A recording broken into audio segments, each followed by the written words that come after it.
Here on the Business Edge this morning, Jeff Hyman is joining me. He is the startup therapist with Strong Suit. It's a recruiting and executive placement firm. That's right. But you're here to talk about, in fact, recruiting proof your company, which is kind of interesting. So you've got some ideas on this. That's right. There's 90,000 headhunters in the U.S.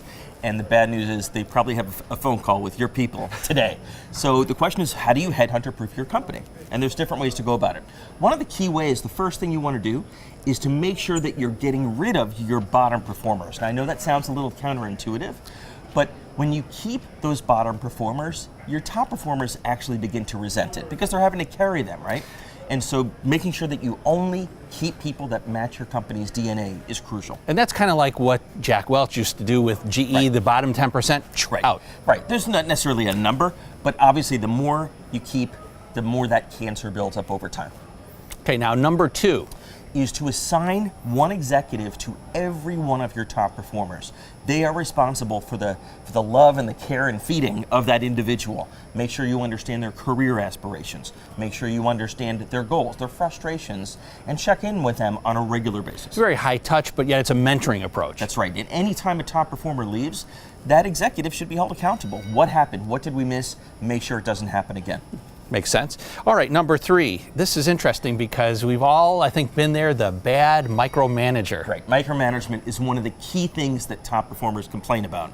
They want to be given the rules of the road, the constraints, if you will, the guide rails, the budget, and let them go. Now, they may execute the project 90% the way that you would, but that's close enough.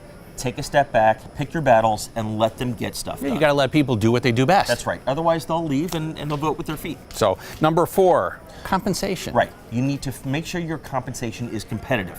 Compensation hasn't moved in a few years, and it's finally starting to, now that we're down to just about 4% unemployment.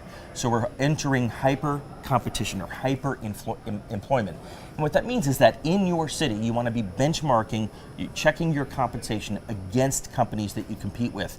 Even a couple of phone calls will tell you that. Well, speaking of everything, including pay and everything else, number 1, though, on that list of why people want to stay or go. Yeah, it's actually not compensation, it's challenge.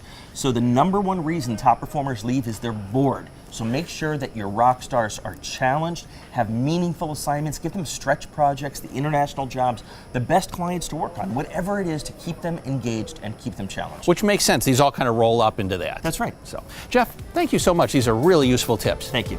Check out businessfirstam.com to find out where to see our entire show. And don't forget to like, follow, and share Business First AM.